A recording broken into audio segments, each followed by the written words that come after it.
I think I might be live. I think I am. Don't mind me at the moment, it is literally just me while I wait for Traps. So, welcome everyone to another Moisky Live. Today we're going to be discussing Brexit mostly. I'm sure there are other topics that Traps might want to discuss in the US. I know about the ongoing non-negotiations, the cancelled negotiations with the Taliban, which has sparked quite interesting outrage. I'm sure he'll want to discuss it briefly. But I want to discuss our rather interesting current state of events. So good evening, Takeout Joe, Texas Badger, Spirit Upgrade, Stuart Meatball, and Sir Blue-Footed Booby. Hope you're all having a fantastic Sunday. It has been quite the week. Obviously, I do want to apologise. We didn't do this Friday because of evacuation stuff going on with Dorian, I believe, affecting Trups. And Saturday we couldn't because I was fishing. Hello, Lulubell. Very sorry you've been watching scary stuff and that it has scared you. I hope you are able to overcome the horror that you've had to endure at the hands of whatever it is you saw. And recover and not, I don't know, have any kind of accident. Hello, Globus Hystericus. So yeah, it's... Oh jeez, you're here. Hello. Sorry, I wasn't... I didn't... Yeah, I didn't realise you were there. Didn't have Discord open, I've got the OBS over it. Hello, Traps. How are you, Traps? Hi, how are you? It's been a weird week, dude. It's been a really weird I week. figured it might have been for you. Hello, Karma. Hello, I'm tired. Oh dear, indeed. So what's been going on, Traps? Well, so I had been gone Thursday through Monday last week at DragonCon in Atlanta. It was How'd a that... great time, by the way. Did you have a good time? Yes, the David Tennant line was far too long. I'm sorry. Ah, man, that's unfortunate, but unsurprising. Right. Gary O also had a pretty long line.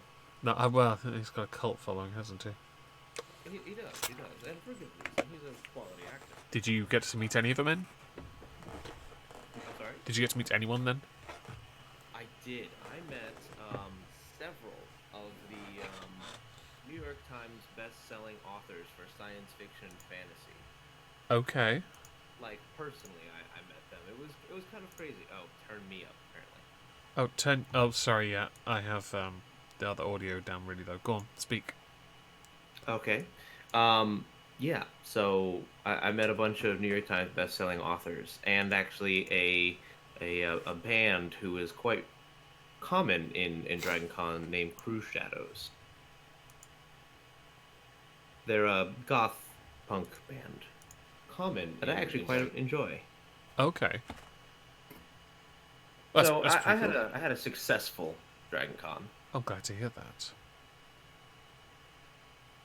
And then, as I was, it was the last day of the con, and I was, doing my last rounds around, and I get a text on my phone, and it says, "Governor is going to be reversing these lanes, so starting at 11 o'clock or starting at noon tomorrow." And I'm like, "Fuck, that's the only way I have to get back to my place." Fuck. I'm gonna have to bunk with my friends. So I did that, and that turned out to last until Friday, because that hurricane moved at a whopping 1 to 8 miles per hour. Really? Yeah, it was slow as fuck. Damn. That's But it yeah. did bring a good amount of winds. Like coming back to the house, I actually found that some of the shingles of my apartment complex have been ripped off. And actually, at one point, at the top of the archway, there's actually a bit of the roofing that had been torn apart from the inside. That's kind of unfortunate, but also kind of cool. Yeah, I mean, it's kind of awesome considering like I didn't have to deal with it, Yeah, as long as you don't have to and I deal with don't it. have to deal with it. That's quite good then, isn't it? Hello, Vent. Hello. Hope you're well. And hello, Gem. Again. So yeah, that's been my adventures. Well, that's brilliant. Sounds like you had a lot of fun, to be fair. I'm kind of jealous. Yeah. But Okay. how about you? What have you been up to? Not much. I did some fishing yesterday.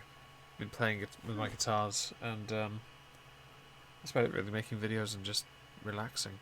A bit too much, but I'll deal with that tomorrow. I was meant to be doing notes for videos tomorrow, but I decided against it on the grounds that I wouldn't know what I'd have left to discuss tomorrow. Hello, horny hippos and Laura. Because Brexit is just such a big thing now. It's gotten far worse, and it's hilarious. Is it hilarious? A little bit. A tiny Because I've been smidge. watching Sargon's coverage of it, and it doesn't sound like it's going great. It isn't. But that's because, let's see, 406 constituencies voted to leave, 234 voted to remain, and yet the politicians seem to speak for 402 remain constituencies, but that doesn't make sense. And it's getting worse, and we'll get to that soon. Did you, because I mentioned it briefly, the Taliban thing, do you remember anything about that? Do I remember the Taliban? I No, remember the no. Taliban. The fallout from Trump announcing they were no longer going to negotiate. No, I did not. He put out a few. There But were I thought originally it was a pretty ballsy move by him in general. What the premise was that they were going to meet and start peace negotiations, which have been going on for years anyway. Everyone knows this, and yet people are outraged that it was ongoing now. It's like, oh, but it's in September. Yes, fantastic anniversary of rather tragic event. But peace is quite important too. Can we do both, please? And he mentioned in some tweets that they had misled him. They had attacked some people they should not have been attacking, and so they cancelled it in favour of, I don't know, something with the Oakland Raiders, I think. I can't remember what. And hello, one little Alex, and yeah, hello, Adam as well. So yeah, people got really triggered by this. They got triggered by the fact that he was negotiating with them, and I was thinking, but yeah, I thought people were doing this already. That he's just pulled out because they did something wrong. These were done quietly because, well, you don't really want this shit public, really, do you? Well, that's the thing too. Something that was very much prevalent during the Obama era was that if something were to go wrong in negotiations, Obama would bend over backwards to still try and placate the people who basically just spat in his face. Trump's not doing that. Yeah. No, Trump doesn't refuses to do that because if that's business, well then, look, man, if you're gonna, send me up the river with no paddle, you're kind of a dickhead, and I think I'm getting off now. Yeah. Yeah. Hello, Leona as well. I didn't catch a flow stick. To be fair, I had the flow stick already, and yes, I'm saying flow because she misspelt it. I had it already, and then decided because we had no bait left and only a few bits of dead worm, I decided to turn it into a rave by throwing the glow stick into what's left of the bait. Exactly. Exactly. It was a party. It was a mosh pit, and it became an abattoir. Okay, so we're gonna start with this then. On the screen is the thumbnail for this stream. Pretty cool, right? Yes, I enjoy that. I enjoy chicken, but that chicken looks wrong. Well, this is no ordinary chicken, Traps. This is special chicken. Oh, is it? Do yes. tell. This is called totally spineless chicken. We're made by JFC, Jeremy, I assume fucking Corbyn, because his middle name's Bernard, not fucking. Okay, this was a campaign little ad thing the Conservatives did. They did a second one, which I'll put on the screen in a moment. But the letter reads, foul play. Move over, Colonel Jeremy Corbyn. The new biggest chicken in town. He's been saying he wants an election for nearly 2 years. Now he's running scared from one. Tactically, I might add, because he knows he's now basically turned our parliament into lame duck. Jeremy Corbyn and Labour don't respect public votes. They don't, because they've been trying to stonewall this long enough to then say that it's no longer legitimate, which they're doing now nearly 3 years after the vote was cast. And their surrender bill, which was Hilary Benn's idea, a backbencher formerly of the Shadow Cabinet, who has now got it through the Lords, basically, at the mention of some officials, very high-ranking lawyers and judges, a simple secretary for the public services, a civil servant, could actually just sign it, and it would be official. The Prime Minister doesn't have to touch it. The surrender bill means more dither and delay, basically by saying that no deal has to be removed. No deal not only has to be removed, but if by the middle of October, 2 weeks before the deadline, the Prime Minister is unable to secure a deal, he must ask for a extension until the end of January, or near end, just after my birthday. Yeah, on Brexit. When it comes to Brexit, Jeremy Corbyn's winging it. He is, because he hasn't indicated any policy at all. In fact, he has made no mention of what he would do, up until very recently when he said that he would back a new campaign with a referendum for deal, no deal, and an option of remain. As in, deal on the table, no deal, leave with no deal, or remain in the EU altogether, i.e. revocation of Article 50, which is wrong for quite a number of reasons. The choice is clear. Does Boris Johnson lead negotiations with the EU on the 17th of October? Or does Jeremy Corbyn do, pun intended, hit pun written, exactly what Brussels says, meaning a bad deal for Britain, more uncertainty and more delay? Well, that's the whole point. With what they have managed to successfully do, Boris Johnson has only a few powers, one of which would be the equivalent to a martyr, and I'll get to that soon enough. People need the chance to make that choice so we can move on as a country. Jeremy Corbyn needs to pluck up the courage to back an election. Thing is, he does actually want an election. Corbyn does. He's itching at it. He's 70 years old. Is it 73? He's in his 70s, and at this point, he needs to get in there quickly because he only wants to do 2 terms and walk away. He needs it. And so he's in the position. The problem is, his party have realised that you it's pitching. Yes, indeed. He's kind of realised, the party has, that Boris will win. That's the problem. If it's not because the polls are indicating he has a majority over everyone else in the chamber who thinks that they have a majority over him, which they only have because the 3 other parties are bandied together, but they don't have a majority because they don't have a leader, because they all are universally so different to each other. The only thing they're united on is Remain. And the only reason they have that is because of all the people on the Conservative benches who also cannot accept that Leave won. To the point where they are now doing things in the, quote, national interest, because they believe Churchill was right when he said that, by completely defying the will of their constituencies, which means they will then lose their jobs anyway, especially to people like Nigel Farage, who's already admitted in a recent interview he has already vetted 600 candidates for the 630-odd positions that are in that chamber, and he is going to stand every single one of them in there, and he's going to get a majority. He's going to get at least 100 seats at this point. It's just not going to be likely. People think Liberal Democrats hold lots of power. They don't. In fact, most of their seats come from people who have defected, and those people are going to lose their seats. Labour are losing seats to the Liberal Democrats, and the SNP offer Scotland's interests, not the United Kingdom. They can't win a majority in the chamber because the nearest they get to it is only when they control all of Scotland. And with the recent resignation of Ruth Davidson as the Scottish Conservative leader in the Scottish Parliament, lol, yes, there's going to be some disarray. However, there is an issue when it comes to how one implements any of the possible options for Brexit. The first being the Leave, and we're going to go through a few bits on this bill thing actually. So, the surrender bill I covered in a video earlier this week. It was pretty clear. I read it from start to finish. It passed every stage without any alterations, any amendments. Even the Lords didn't bother, they just accepted it. I watched the debates when they did this. Many of the peers did not accept it. They rejected it because it took away our only negotiating card, and the Lords decided they were okay with this. So were the Commons for that matter. Corbyn says if this passes, which it has, he will then support an election. Well, now this is interesting. Hello, Michael Morris. Hope you're well. And hello, IR.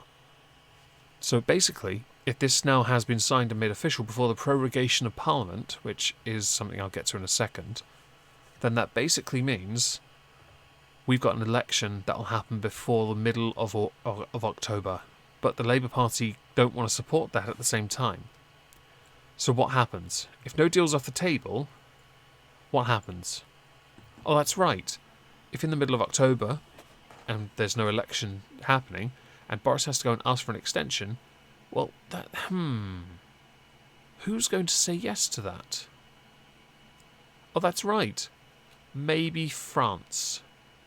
No, sorry.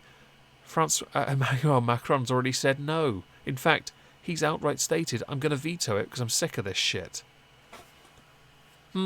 Interesting. So we go back to the UK, and that means we crash out with no deal, but we can't have no deal. We've just banned it, right? No.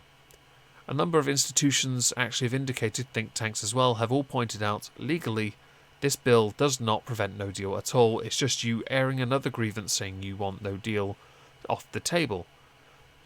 Boris Johnson could in fact delay this. He could try to.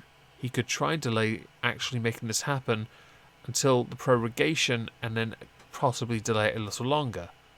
Because by that point, the middle of the date they've set on the bill actually would be beyond when would have been passed by the time prorogation ended. But that won't work.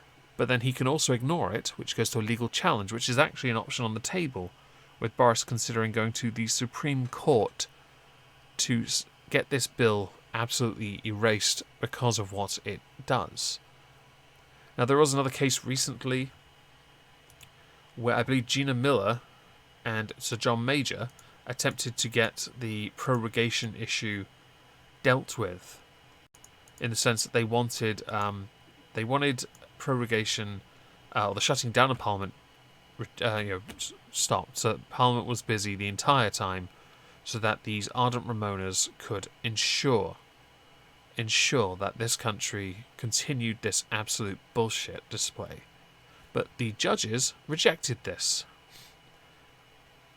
The argument was that this was 5 weeks as an exceptional length of time and unlawful and an abuse of power. Judges ruled that that wasn't the case. They said that, where's the quote? Hang on. Yeah, we have concluded that whilst we should grant permission to apply for judicial review, the claim must be dismissed. Which means that this second challenge, which has been seen off by the courts against prorogation, is falling apart. Because this is the second one, because the first one was a cross-party group of 75 MPs and campaigners taking their case to a court of session in Scotland. But a judge also ruled there accountability for the advice is to Parliament and ultimately the electorate and not to the courts. In my opinion, there has been no contravention of the rule of law. Interesting, by the way, because this actually went to a Scottish court, but this is a UK thing. There are some separation of powers here going on. I assumed it was done as a way to go around it. Let's not forget here the legal challenge that also happened in, I believe, Ireland or Northern Ireland, in an attempt to try and get around not just prorogation, but also some of the stuff Boris was trying to attempt. Stay hydrated, kids. I also covered that on a video, so yeah, if you need to know, Bowman's, look at it. More has been happening since, so if you take away the fact that Boris has lost 3 times in Parliament before he's even actually done anything, because people are so scared of no deal, they make him look stupid, but actually he's very entertaining. After I did PMQs on this channel, which I'm sure many of you saw, I think we can all agree when he stood up and said, after Corbyn blithered on about chlorinated chicken and meat produce from the States, which I think we can both agree, hello Lucy Luxor, we can both agree here is absolute dog crap.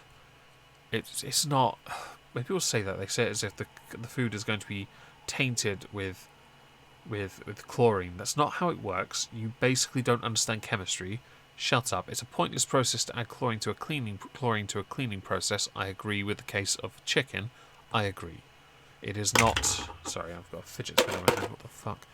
I don't understand it. It's absolute bollocks. And then Boris Johnson stood up, and people cringed for this, and he said, there's only one chlorinated chicken in this chamber, and he sat opposite me.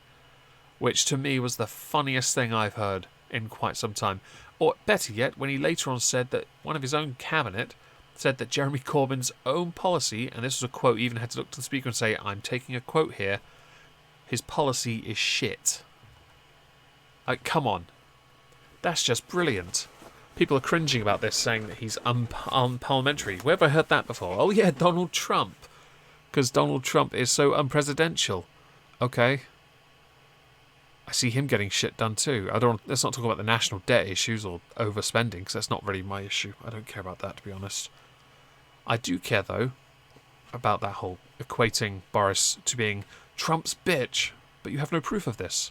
Oh, that's right, the only thing you've got is Mike Pence coming to number 10 recently, sitting there with Boris Johnson, cracking some jokes and outright saying that the moment we leave, deal or no deal with the EU, negotiations begin, and a deal will be done.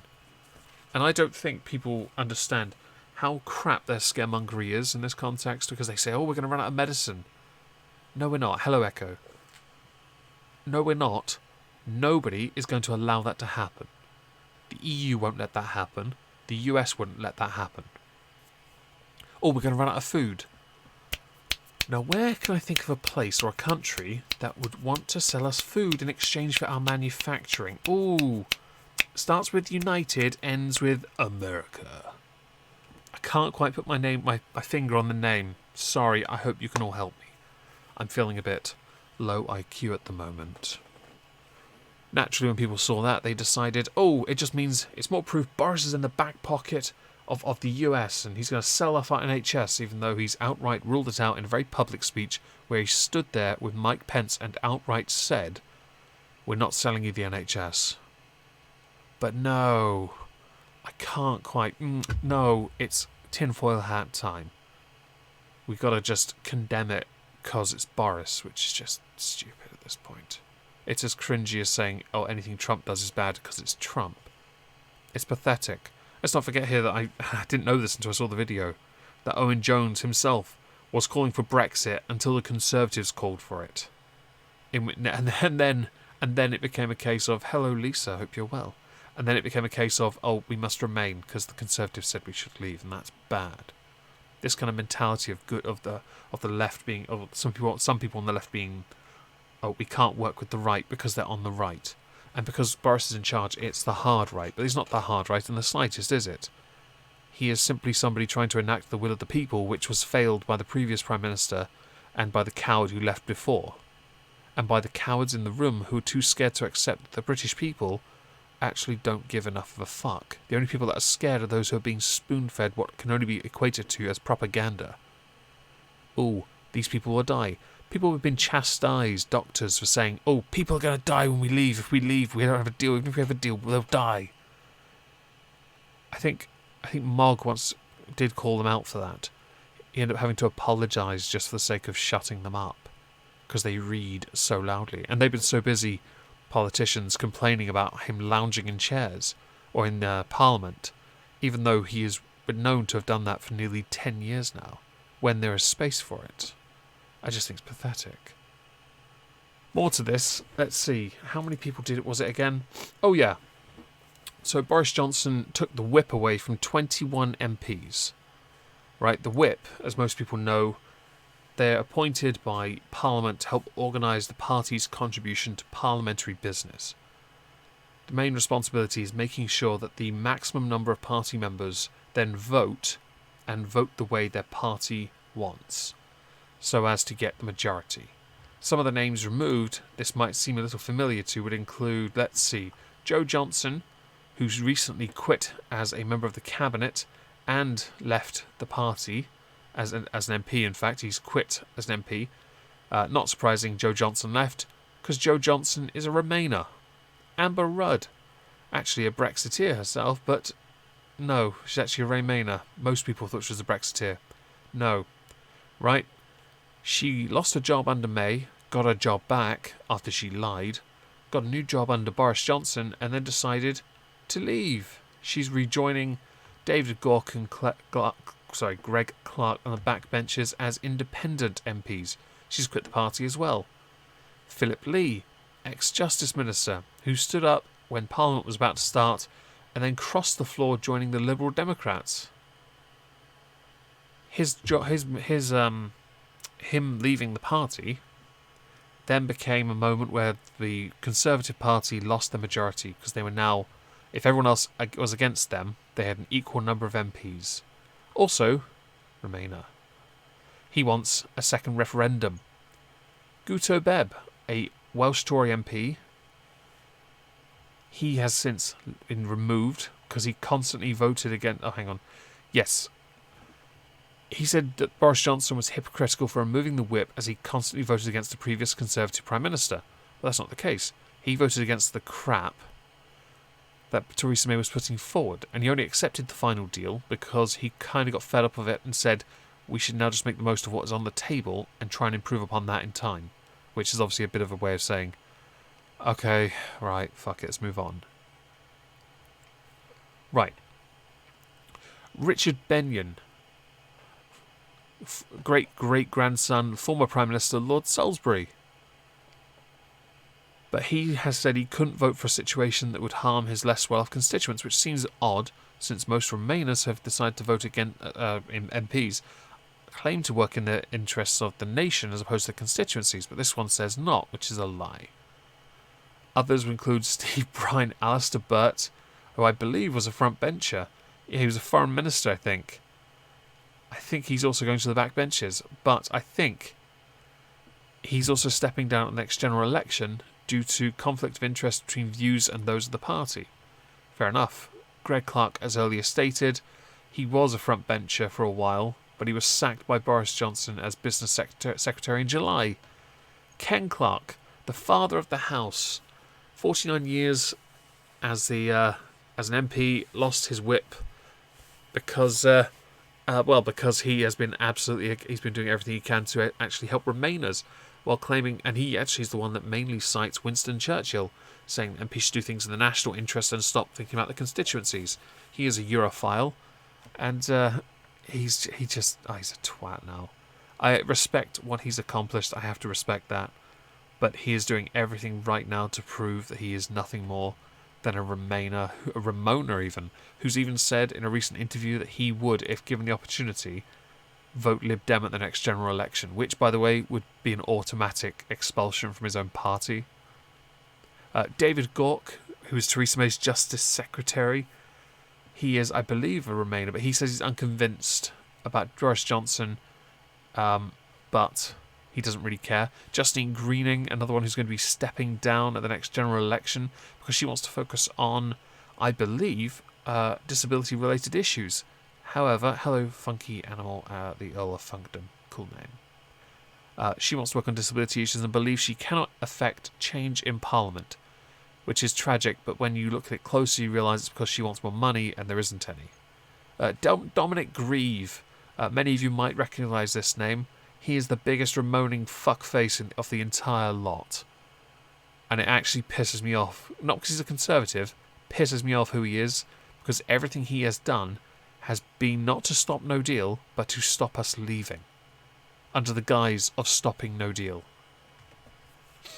He would happily stop No Deal if it meant Jeremy Corbyn became Prime Minister. It just absolutely insults me. There are a few other names, Philip Hammond being another very prominent one, who is now seeking legal advice about that. By the way, he's considering suing the government to get the whip brought back, because as he believes, he's fighting a fight of a lifetime because this is his party. That's not how parties work, you know, Phil. I think you're a member of the party. You're not the main one. Okay, so he's considering that. Also because if he has the whip removed, it's possible he won't be allowed to stand at the next general election for them. Oh, what a shame. One of the shittest chancellors of a decade. Well done. Another one, Stephen Hammond, former health minister. Another one of those Remainers. Richard Harrington, Margot James, Sir Oliver Letwin. Though I don't know why he lost his, to be fair. Not entirely sure. Anne Milton, Caroline Noakes, Antoinette Sandbach, Nicholas Soames, who's annoying, Rory Stewart, or Zippy, because he's a bit of a twat, Ed Vaisley, and that's it actually. But all of them are, Remainers. It is obviously a bit of a sad moment, because in one respect, you do need Remainers within your cabinet, because you need people who do represent those that lost. Considering how big the vote is, you do need them. Simple fact. And obviously these 21 what have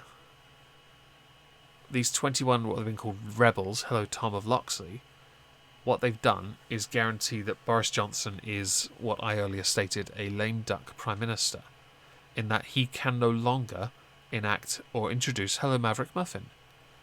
They cannot introduce legislation, they cannot pass legislation, they cannot do anything at all. In fact, they can't do anything until Brexit is over, or until a general election happens and either these MPs are deselected. Oh jeez, that was loud. I think you got a donation, Trups. This is ground control to Major Tom. Are you there, Trups? I can't hear you. Hang on. I'm gonna try again. Hello. Ah, there, I can hear you now. Sorry about that. Okay, I was wondering why you weren't responding. I had tried to insert myself a couple I am times during so that. sorry. Discord just Oh, that's didn't all right. work. My apologies. Yes, you got a donation. Oh yes, thank you very much. I appreciate it. I do apologise for I also respect the reference. Fantastic. Did you want to say anything so far? Yeah, so there's a lot to unpack here. With the So the first comment that I had was the surrender bill. Yep. And basically the griping about trying to legislate away a failure of negotiation, trying to mandate legally that a country would have to succeed in negotiation. And honestly, if you could do that with every hostage negotiator, that would be great. Mm-hmm. Because if they legally weren't allowed to fail, man, that'd be, what else are they going to do, right? You gotta win. I need to answer and that's something in the chat. exactly how ridiculous it sounds. I need to answer something in the chat quickly. Firstly, hello God, the good one, and Valuria. This is not pro-Brexit or Remain, simply griping about what has been happening because it's an absolute mess. I will say, I did vote leave, but this is an absolute joke. And Trups is American, so his vote doesn't count. Yeah. But he has an opinion as well, and I respect it. Because he agrees with me. Yeah, right. Echo. I mean, we have our disagreements on some things. Of course. But the idea that you're trying to legislate away some kind of failure, it sounds as ridiculous as my analogy to a hostage negotiator. Mm-hmm. You really can't. It's not possible. Right. And but the one thing I wanted to ask was, besides Owen Jones and his revolution, how is your media treating this situation? Well, if you notice from all the sources I've been dumping in our little political recap area, most have been quite neutral when it came to covering some stories. They have taken some side. Most have taken the stance of simply attack Boris cause Boris.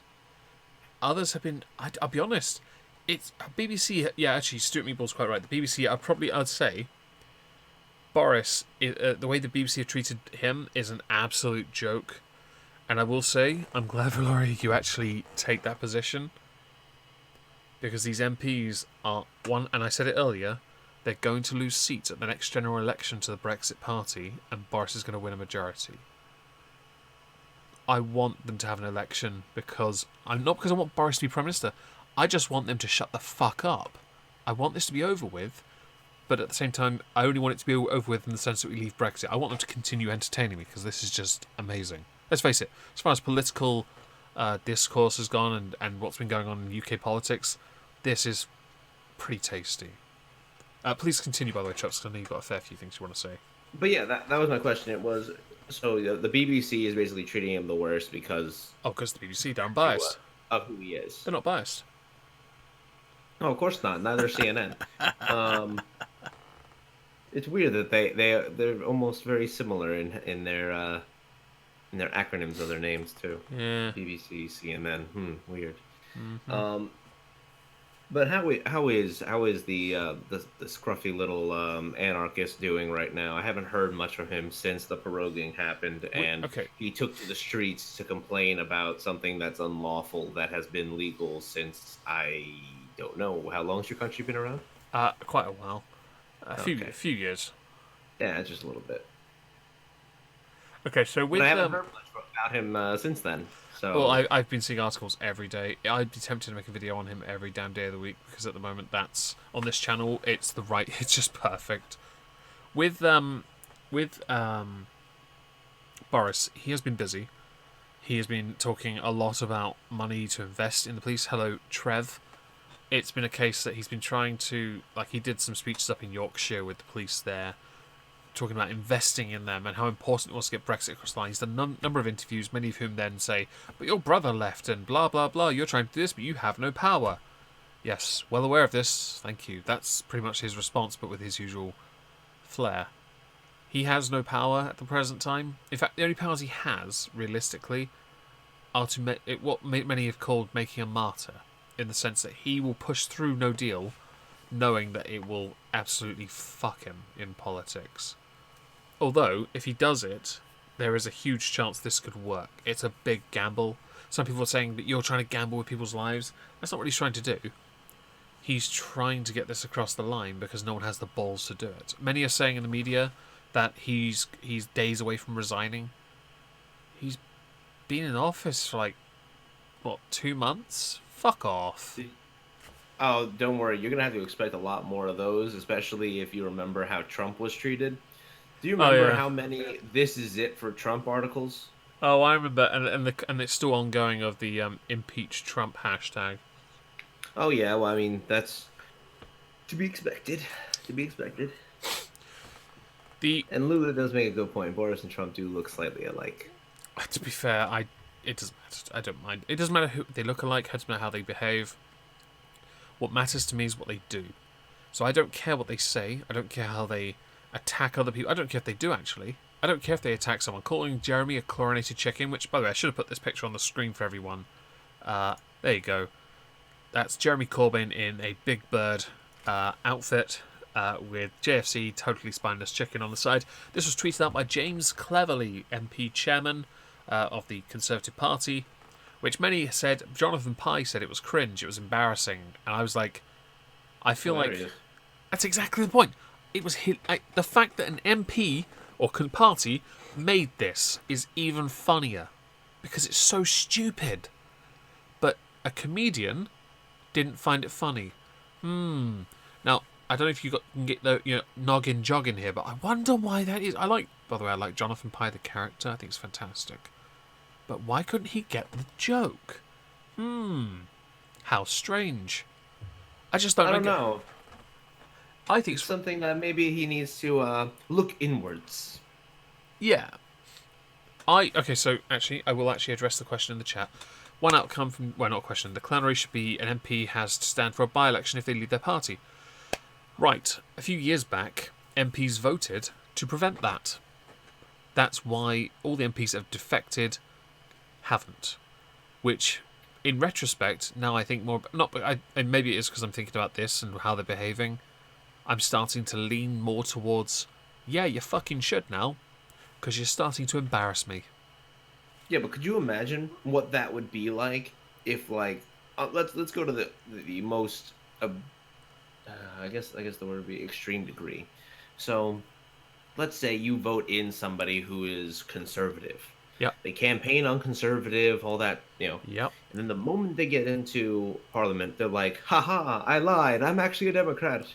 And then they twirl their mustache and float away. I should point out, Conservative, the opposite would be Liberal Democrat. Sure. Yeah, I just thought I wanted to add that because the word Democrat means bugger all now.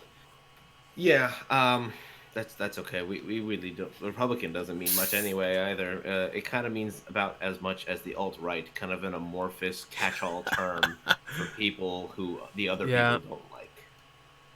Yeah. Okay. So with that bill that's passed, it was actually there are a few MPs that tried to stop it, and interestingly enough, unironically, one of them is a member or was a member of the Cuck Party. She joined the Cucks. What's her name? I'm so mad that It they was a fucking doctor. actually named their party the Cuck Party. I've changed it now to something else. Yeah, Yeah. it's too late. They've only got like 5 or 6 members. It's not really affecting change. It's more we want to remain. Maybe they should. The only reason other people have gone to Lib Dems is because they're the only party with any like potency. I think with the people that have been leaving, I think they should.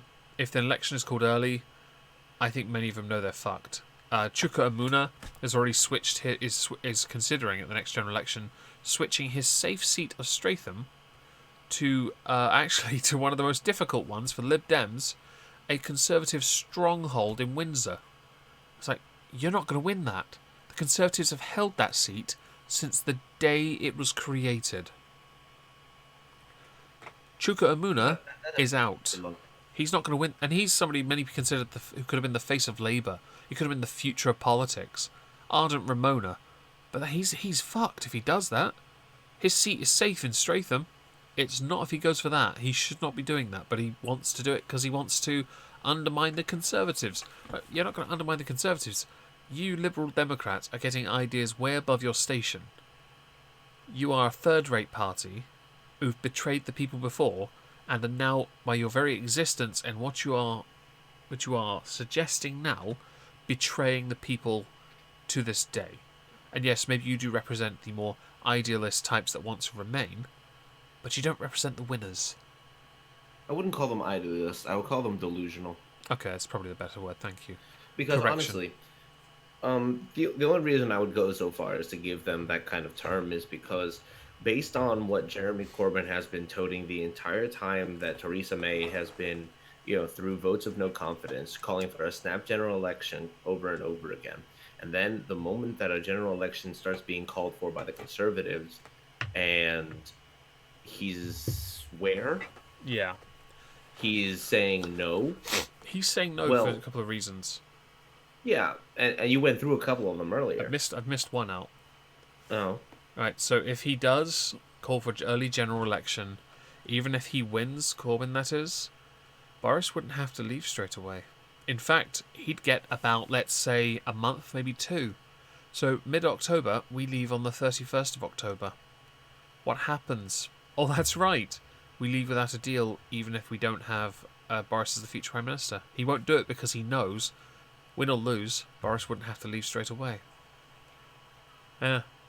That's actually amazing. Yeah, but it's like it looks bad in the optics sense because you've been calling for It this does. action over and over again, but I get it that it's past the point of no return for that attempt, but the optics for it being so staunch in that belief and then having somebody pull it up being like, hey, what about this idea? And immediately backpedaling. That's really why all this shit's coming out. Oh, I calling agree. him a chicken. It is right. Many of his ardent supporters are saying you need to understand politics, but these are the same people unironically don't understand politics. I think Boris wins anyway, to be fair, but I think Corbyn will stay because he's lost one election and no confidence vote. He is basically a parasite at this point. He's been propped up by his aides and his wife, who probably still does his shoelaces for him. It's quite tragic. He disappears, he doesn't stick around for votes, he's not able to function unless there's a script in front of him. He is not a man of the people, he is a product. And that's it. He's almost an automaton at this point. Although people say he's not as bad as the SNP, maybe not. I'm not sure.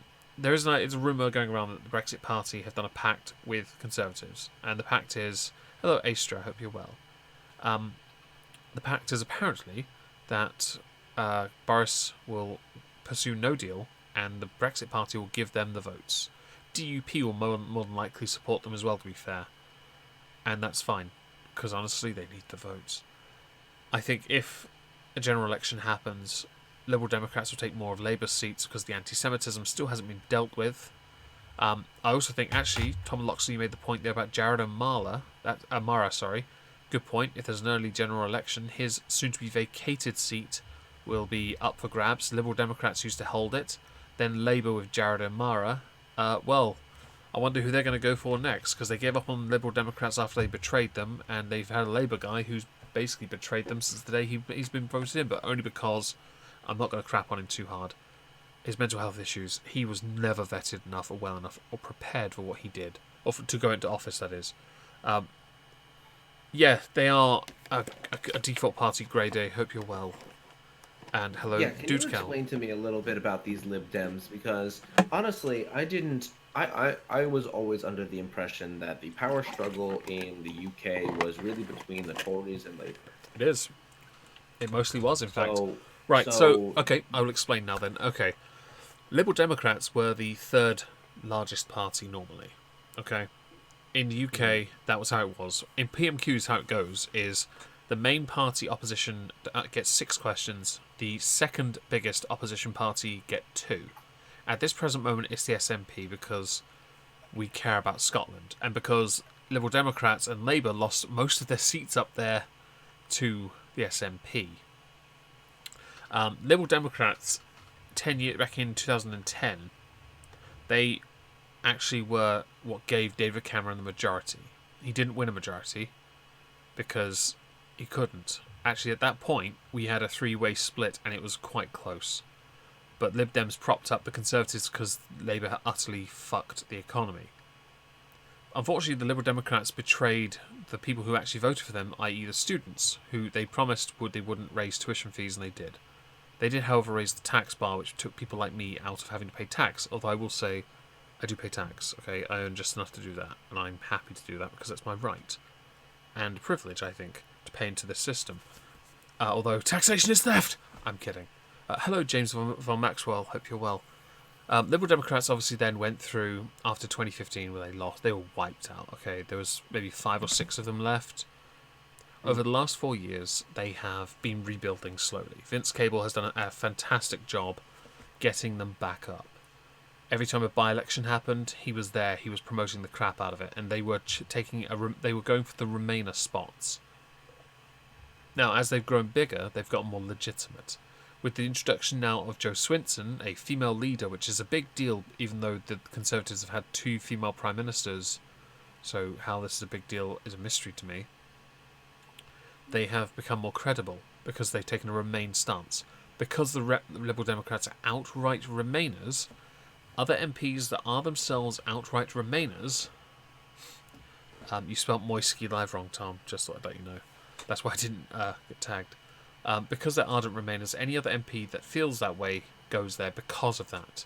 Whether they'll stay there afterwards, though, we don't know. We don't know if these MPs who joined the Liberal Democrats will continue to be Liberal Democrats, even though, when you look at the policies of some of them, most of whom are Conservative, their policies do not align only unless you introduce a form of globalism. Otherwise, no, their policies don't align in the slightest. Domestic policies are vastly different. So their only trick, it is about as one-dimensional as it gets. They are the equivalent to a one-piece puzzle. It's just tragic. Well, the reason I ask is because all these people defecting to another party, in my brain, I have a couple questions, because doing that in the United States would be pretty significant. Mm-hmm. Like, just, shooting it out there. If Joe Biden suddenly were to become a Republican, Yep.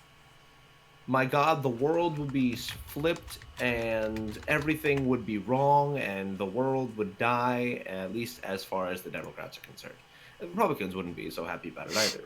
But we know that we wouldn't vote for him because we had a term which was coined during the late George Bush Jr. era, which was a rhino, which is a Republican in name only, Mm-hmm. in which was really kind of popularized during the Tea Party movement because a lot of people looked at them and said, "Your policies don't speak to me. Yeah. Your policies are a liar, are lies." Yeah. So, what is to say that these people who are defecting to liberal Democrats won't just screw their entire political career by saying, "Screw you to the people who voted for me for this purpose. I'm going to go join this side because they're going to get the votes in, in the next election, and I'm not going to be committed to their party either." So that way, both parties hate them because they're either a flip flop or straight up liars. Yeah. Where's the victory in this? There isn't one. I should, just for the sake of context, people talk about the Lib Dems in this massive grand scale. Right. There are 650 MPs in the chamber. How many of them do you think are Lib Dems? I'll give you a hint. It's less than 100. Go on, take a guess. How many Liberal Democrats 24? are there? How many? 24? Less. Damn. So they're not as big a deal as you think, but go on, take it down a little. Quarter. 12. Bit higher. 15. 17. Damn. That was my next guess. Yeah, it's really, and it would have been 16 by the way, had Angela Smith of the Labour Party not just joined them, saying that they are the strongest party to stop Brexit. I'm sorry. Do you have an army? Your MEPs don't count here, you know, and I'll be honest, while you have a large stake of those as well, the Brexit Party beat you there too, Libs. Congratulations. You're delusional. Well done. Didn't the Brexit Party win the most seats? It did, but if you add up all the other parties that won seats, they win, Remain won because they made it. They're a message. They're a loud and clear message to Remain, right? Oh, is this the fucking blue wave of the fucking UK bullshit? It was like the Lib Dem new MEPs that walked into the chamber wearing bollocks to Brexit in the European Parliamentary session opening. Extra doubt that they are the And biggest. Boris is on Parliamentary, huh? Yeah. It's unironically said.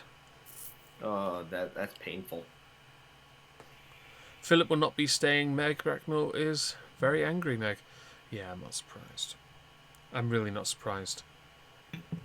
So it looks like your country is a bit fucky right now. It is. There were a number of articles penned by members of the cabinet. Sajid Javid did one titled "Jeremy Corbyn wants to shut the door on my 13 billion boost for the British public services," which is spoken.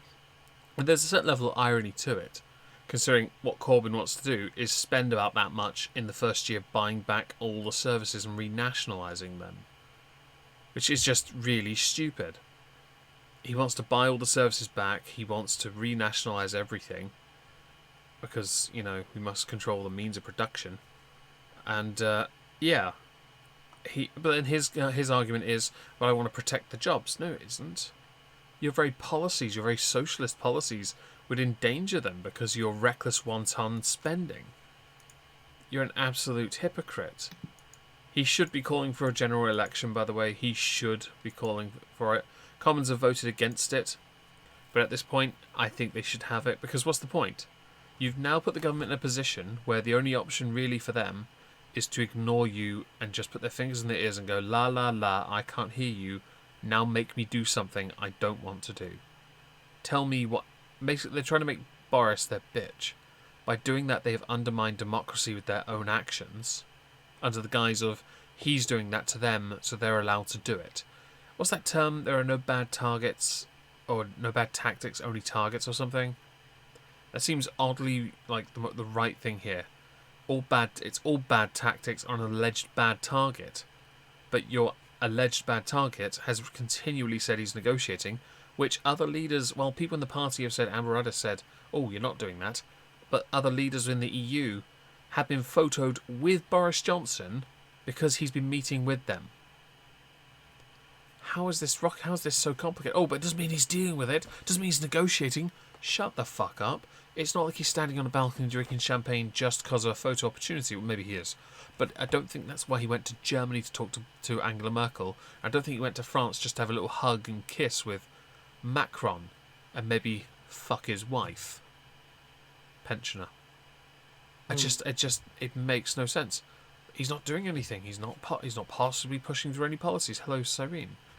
Parliament is ignoring the will of the people under the guise of doing what's best for the people. Also under the guise that the person in charge of the country currently doesn't have a mandate, which he does, because it's a mandate that has existed since 2016, and under the guise that this guy is a threat because he refuses to say the one thing they need to hear, and even if he said it, they don't trust him anyway. So they have to bind him legally, but they can't bind him legally because no legal default can be overruled by UK law on EU law. A fundamental point that's been continually ignored. You cannot put through something into law in our country and expect jurisdiction to drag over the EU and say, yeah, you're now going to do what we say.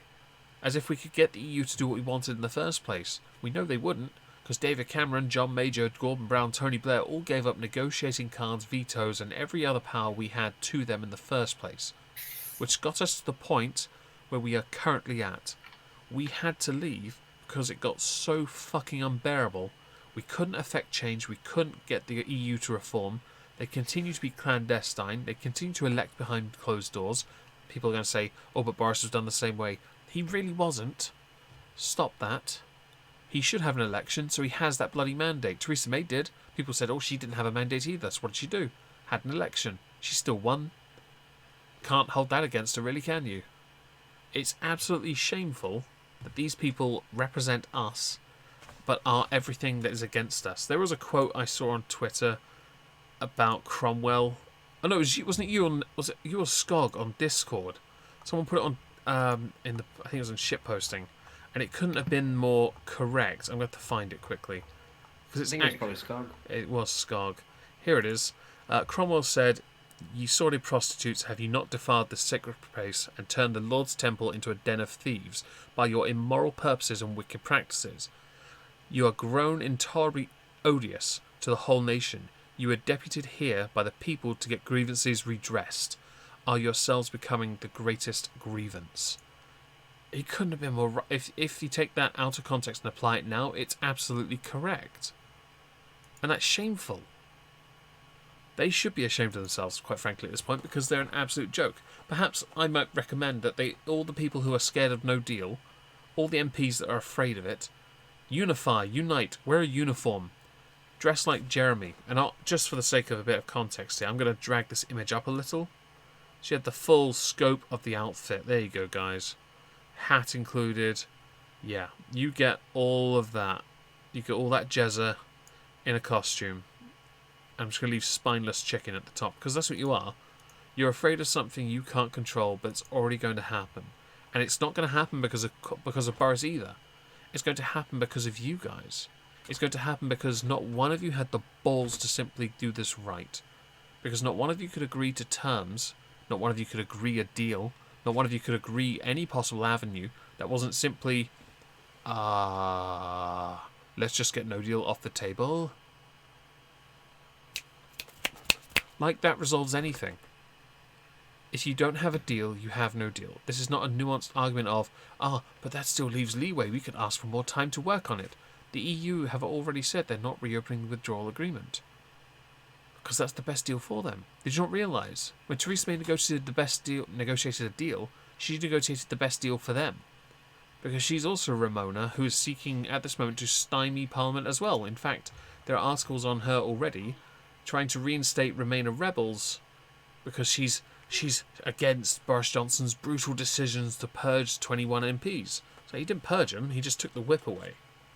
And quite frankly, they brought it on themselves because they're also trying to stop Brexit. Oh, but they like the deal, but no one can get the deal through Parliament. So what do? Do you want to airstrike it like you did Syria with the chlorine weapons that didn't exist? Because it's absolute bollocks. Honestly, it's cringe. Free content, I have to admit. But at the same time, people say that no deal is the biggest risk to our country. No, the biggest risk to our economy is people who are trying to force no deal from happening. as opposed to letting us prepare for no deal from happening. If you can't I mean, prepare, go on. even your economy has something to is only second place to the fact that the biggest thing that's threatening your government right now is not only MPs that won't at all try to agree, but the fact that they can't even agree to uphold the will of the people. Mm-hmm. And this is like all the other stuff is really kind of secondary at this point, Yeah. and it has been for the last 2.5 years. Yeah. It's The absolutely fact shameful. that there are MPs who are willfully ignoring the results of a referendum that was duly cast and duly taken care of, and just saying, fuck all, it doesn't matter. We're going to do this because we personally feel it will benefit us. That's where I draw the line. Everything else is kind of secondary at that point. I mean, still bullshit, Mm-hmm. but it's secondary to the fact that, oh my god, what there's nothing to be done more. Just follow through with what the people voted on. I can't even begin to imagine what it would be like if something like on a much less scale, like a much simpler scale, a vote is cast and then the person who ran the vote just said, "Nah." Yeah. Yeah. I just honestly, I can't even. It's astonishing that these people still think they represent us, but the one thing they're doing is anything but. I don't agree with Churchill when he says about national interest. I think in times of war, perhaps there's a point to be made, but I think in the grand scheme of things, your job is to your constituents as well. So if you're in the cabinet, I kind of understand when they become secondary, but they should always still be there in your thoughts. If you're doing something that goes against your constituency's beliefs, then you shouldn't be doing it. I mean, when you take up a cabinet position, I can understand why maybe your constituency, like your personal constituency, It's maybe higher go by the office. wayside. I kind of get it, but But to be honest, like the entirety of the country then becomes your constituency. So you go with the majority of that. That's what democracy is about. yes, but don't you know, 17.4 million people isn't like over 50% of 60 odd million. That's because the others were ineligible for reasons or didn't turn up to vote. Uh, Yeah, but like imagine if they try to pull that fucking one on Donald Trump. Oh, doesn't well, technically he won. He didn't win the popular vote. Hillary Clinton won, but technically if everyone else had voted, then he still wouldn't have won. No, fuck off. Yeah, it doesn't fly. You didn't Like you vote. can't You play didn't that vote. game. Yeah, exactly. If You you didn't want to vote. complain, fucking vote. Exactly. If you didn't vote, you didn't vote. Stop moaning about it. Ah, it is getting beyond a joke. I agree. I'm kind of exhausted now. Sorry. I can't even be bothered anymore. No, it's okay. You went very hard on this stream actually. Thank you. I'll be honest, it's a subject I'd like to become somewhat knowledgeable, but I think it's more just I don't know. It feels like I've just repeated everything I already knew, as opposed to trying to think of new things. Maybe that's not such a bad thing. No, it's not because sometimes you need to be reminded, and other people, maybe not the ones who are watching, because they're all faithful, servers of the Lord Moist himself. But Subscribe to Traps, by the way. oh, thanks. I'm not the Lord Moist, but thank you. He can be for the right price, though. But that sometimes you need to repeat yourself because clearly they didn't hear you the first time, Yeah. and yeah, it's a sad thing, but I mean, how many times you have to tell them that Russia wasn't a thing? If this week is going to be anything, it's going to be a real challenge to see what Boris can get done. So I think it's best to simply stop here on this subject, because I genuinely don't know what's going to happen next. People think he's going to meet the Queen and resign. If he does, this then throws everything up in the air, because the Conservatives have torn themselves apart, and for what? What do they accomplish now? They've accomplished nothing, because all those people that lost the whip, not one of them is fit for office to lead. They will become a leaderless party, and the Labour will just swoop in with a caretaker government and try and take over. And for what then? To stop no deal? Something they cannot stop? Honestly, I can't be asked. Never mind. I think I'm done tonight. I want to go to sleep. So when are you moving to America? Honestly, as soon as my passport arrives, I'm on the first flight. I'm going to be a stowaway in the pet compartment. Did you want to shill anything before I ended here tonight? Unless there's something else you want to talk about? No, I got nothing. Sweet. Go subscribe to Trups and give him all your shekels. Link to his thing below. Figure I'm going to go to bed then. Thanks for joining us, everyone. Say goodnight, Trups. Good night, Trups. Night, Trups.